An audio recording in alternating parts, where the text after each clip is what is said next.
Hello दोस्तों, नमस्कार। कैसे हैं आप लोग? आशा करते हैं बढ़िया होंगे। तो चलिए जल्दी से आ जाइए, जुड़ जाइए लाइव, क्योंकि आप सभी के लिए रेगुलर सेशन आता है शिक्षक भर्ती से रिलेटेड, जिसकी नई बैच स्टार्ट हो चुकी है। तो अब तक इसके 4 वीडियो अपलोड हो चुके हैं, 4 भाग हो चुके हैं। आज इसका ये 5वां भाग है, जिसमें कि दोस्तों आपके एसएसटी, जीके एंड ईवीएस के top most very important questions discuss किए जाते हैं। तो चलिए इसी क्रम में स्टार्ट करते हैं आज की क्लास को। So first question in your screen, तो देखिए और जल्दी से आंसर दीजिएगा। आपको मैं बता दूं, क्वेश्चन जो है आपके बेसिक्स से लेकर स्टार्ट किए गए हैं, सारे क्वेश्चंस कवर किए जाते हैं। तो चलिए सभी लोग जल्दी से वीडियो को लाइक कर दीजिए, फिर स्टार्ट करते हैं आज की क्लास को। तो पहला प्रश्न पूछ रहा है कि पत्तियाँ निम्नलिखित क्रियाओं में से किसमें सहायक होती हैं। तो दोस्तों यदि हम पत्तियों की बात कर रहे हैं तो पत्तियां किस में सहायक होती हैं, जिसमें क्या पर्णहरित पाया जाता है, जिसे क्लोरोफिल कहते हैं, वो किस में सहायक होता है। तो आपका प्रकाश संश्लेषण में ही सहायक होगा। क्यों दोस्तों, है ना? Very good. अगले प्रश्न पे देखिए, जल्दी जल्दी आंसर दीजिएगा। सभी से रिक्वेस्ट है, फटाफट से आंसर देना है 3 से 4 सेकंड में। अगला देखिए, मौसम अनुश्रवण युक्ति शोडार कहाँ स्थापित है। तो शोडार एक आपका अगर पूछ ले ये आपका कहाँ स्थापित है, तो दोस्तों ये आपका एक युक्ति है। तो शोडार दोस्तों ये आपका कहाँ पे है? कैगा एवं कल्पक्कम। कहाँ पे? कैगा एवं कल्पक्कम। याद रखिएगा, बहुत इंपॉर्टेंट है। ठीक है, यदि और भी कुछ पूछे मैं और आपको जगहों के नाम बता दूँ। कैगा है, ठीक है जी हाँ, कैगा, कल्पक्कम, तारापुर और ट्राम्बे यहाँ पे स्थापित है। अगला प्रश्न आ रहा है, निम्नलिखित में से सबसे प्राचीन पर्वत श्रृंखला कौन सी है। चलिए इसका आंसर दीजिए। सबसे प्राचीन पर्वत श्रृंखला कौन सी होती है? कितनों को पता है? जल्दी आंसर दीजिए। Very good. तो दोस्तों अरावली पर्वत श्रृंखला क्या है? आपकी सबसे प्राचीन पर्वत श्रृंखला है। जी हाँ, इसका निर्माण प्री कैम्ब्रियन काल में हुआ था। अरावली श्रेणी गुजरात के पालनपुर से लेकर राजस्थान एवं हरियाणा से होकर दिल्ली तक लगभग 800 किलोमीटर तक क्या है? फैली है। याद रखिएगा। अगला देखिए कि विश्व की सबसे गहरी गर्त मैरियाना कहाँ स्थित है। तो बताइए मैरियाना कहाँ स्थित है दोस्तों? फटाफट से आंसर दीजिए सभी। तो देखिए मैरियाना या चैलेंजर गर्त, मैरियाना को क्या कहते हैं? एक और नाम है चैलेंजर गर्त। चैलेंजर गर्त, गर्त यानी गड्ढा। ठीक है, तो चैलेंजर गर्त भी कहा जाता है मैरियाना को, जो कि प्रशांत महासागर में स्थित है। कहाँ स्थित है? प्रशांत महासागर में। याद रखिएगा। और इसकी उत्पत्ति कब हुई थी, किससे हुई थी? तो इसकी उत्पत्ति प्लेटो के क्षेपण से हुई थी। ये भी याद रखिएगा, प्रश्न पूछ सकता है। उत्तर प्रदेश का अधिकांश मैदानी भाग किस मिट्टी से बना है। तो जो उत्तर प्रदेश है उसका बताना है कि मैदानी भाग किस मिट्टी से बना है। तो दोस्तों यदि इस प्रश्न की बात करें तो देख लीजिएगा, बहुत इंपॉर्टेंट क्वेश्चन है। जी हाँ, अधिकांश मैदानी भाग जो कि उपजाऊ जलोढ़ मिट्टी से बना है। किस मिट्टी से? जलोढ़ मिट्टी से। याद हो गया? Very good. अगला प्रश्न देखिए, यमुना एक्सप्रेसवे भारत के किस राज्य में स्थित है। तो यमुना एक्सप्रेसवे भारत के किस राज्य में स्थित है? तो आप लोग जानते हैं, कई बार प्रश्न आया हुआ है। ये आपका दोस्तों कहाँ पे? उत्तर प्रदेश राज्य में स्थित है। उत्तर प्रदेश राज्य में। यह उत्तर प्रदेश के गौतम बुद्ध नगर, अलीगढ़, मथुरा, हाथरस, बुलंदशहर एवं आगरा जिलों से होकर गुजरता है यमुना एक्सप्रेसवे। अगला प्रश्न, भारत की संविधान सभा का अस्थायी अध्यक्ष कौन है। अभी तक कौन कौन वीडियो को लाइक नहीं किया, फटाफट से वीडियो को लाइक कर दीजिएगा सभी। जो अभी भी जुड़े हैं जल्दी से सभी वीडियो को लाइक कर दीजिए। ठीक है, रोज़ आपकी क्लास आती है 8 बजे, सभी को मैं रिमाइंड करा देना चाहता हूँ। तो भारत की संविधान सभा का जो अस्थायी अध्यक्ष हैं वो कौन है। तो दोस्तों आप लोग एकदम रट चुके होंगे, याद हो गया होगा, डॉक्टर राजेंद्र प्रसाद। डॉक्टर राजेंद्र प्रसाद जो थे 9 दिसंबर 1946 को, कब? 9 दिसंबर 1946 को संविधान सभा के द्वारा सच्चिदानंद सिन्हा को अस्थायी अध्यक्ष चुना गया। और जबकि 11 दिसंबर को किसको? 11 दिसंबर 1946 को, जी हाँ, राजेंद्र प्रसाद जी को चुना गया। तो ये याद रखा है। तो 1 दिसंबर की बात करेंगे तो यहाँ पे सच्चिदानंद सिन्हा को अस्थायी चुना गया था। यानी सच्चिदानंद सिन्हा क्या थे? अस्थायी थे। और राजेंद्र प्रसाद क्या थे? अस्थायी थे। तो ये चीज़ आप लोगों को याद रखना है। ये परीक्षा में पूछा गया था, पिछली सुपरटेट की परीक्षा में आया था। अगला देखिएगा, निम्नलिखित में से मूल अधिकारों का संरक्षण कौन होता है, संरक्षक कौन होता है। तो मूल अधिकारों का जो संरक्षक है वो कौन होता है दोस्तों?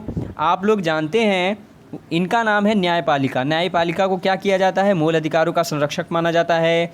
यदि किसी व्यक्ति के मूल अधिकारों का हनन हो रहा हो तो वह न्यायालय में जाके अपील कर सकता है कि नहीं कर सकता? बिल्कुल कर सकता है। अगला प्रश्न देखिए, पारस्की तंत्र में तत्वों के चक्रण को क्या कहते हैं? बताइए दोस्तों, जो पारस्की तंत्र है उसमें तत्वों के चक्रण को क्या कहते हैं? जैव भू रासायनिक चक्र। बिल्कुल सही जवाब, जैव भू रासायनिक चक्र कहलाता है। अगला देखिए, सुल्तानपुर बर्ड सेंचुरी कहाँ स्थित है? तो सुल्तानपुर बर्ड सेंचुरी कहाँ स्थित है दोस्तों? बिल्कुल सही आंसर। तो देखिए इसका सही जवाब क्या होगा? तो सुल्तानपुर राष्ट्रीय उद्यान, इसका पहले नाम था सुल्तानपुर पक्षी अभयारण्य, हरियाणा के गुड़गांव ज़िले में है। कहाँ पे है? हरियाणा के गुड़गांव ज़िले में है, तो याद रखिएगा। अगला प्रश्न देखते हैं। अगला प्रश्न है, हॉर्नबिल फेस्टिवल, जिसे त्योहारों का त्यौहार भी कहा जाता है, ये किस राज्य में मनाया जाता है? तो हॉर्नबिल फेस्टिवल, बताइए दोस्तों, जिसे त्योहारों का त्यौहार भी कहते हैं, किस राज्य में मनाया जाता है? तो याद रखिएगा, नागालैंड का सबसे बड़ा त्यौहार है हॉर्नबिल फेस्टिवल। इसे त्योहारों का त्यौहार कहा जाता है।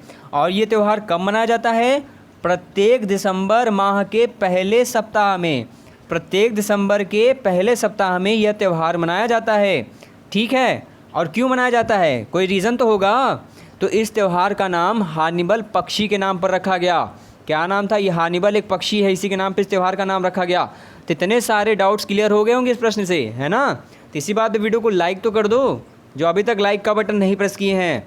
अगला देखिए, नोबेल पुरस्कार प्रतिवर्ष कहाँ बांटे जाते हैं?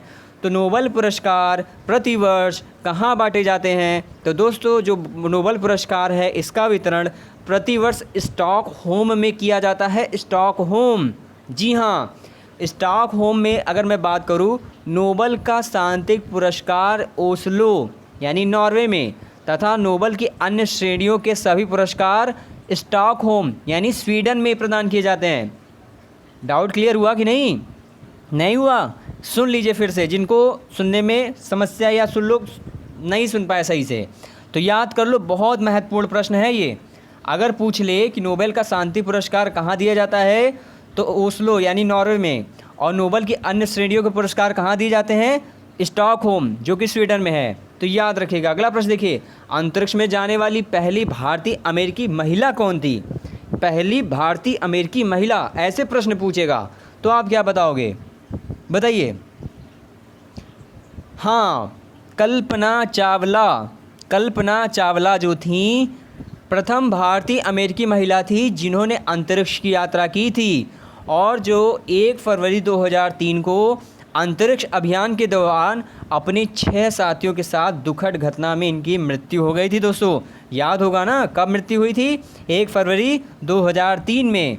और कितने लोग थे साथ में इनके? 6 लोग थे। जी बिल्कुल सही। अगले प्रश्न पे आते हैं।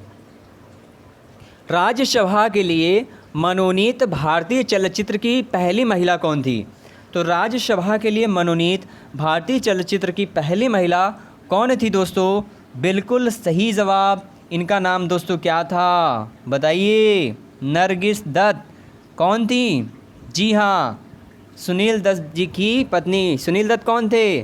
संजय दत्त के पिताजी। तो यहाँ तक आपको क्लियर हो गया होगा, है कि नहीं? जी हाँ। और इनको बता दें, आपका 1980 में राज्यसभा के लिए नामित किया गया था। 1980 में इनको राज्यसभा के लिए नामित किया गया था। अगला प्रश्न देखते हैं। योग्यतम की उत्तरजीविता, सर्वाइवल ऑफ द फिटेस्ट लोकोक्ति किसकी है? सर्वाइवल ऑफ द फिटेस्ट लोकोक्ति किसकी है? तो दोस्तों ये है आपके चार्ल्स डार्विन। क्या नाम था? Charles Darwin. ठीक है। अगला देखिए, 15वें वित्त आयोग के अध्यक्ष कौन हैं? 15वें वित्त आयोग के अध्यक्ष कौन हैं? इनका क्या नाम है?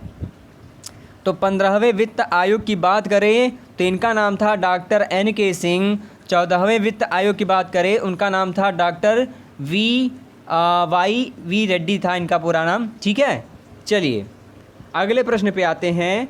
सियाचिन जाने वाला पहला भारतीय प्रधानमंत्री कौन था?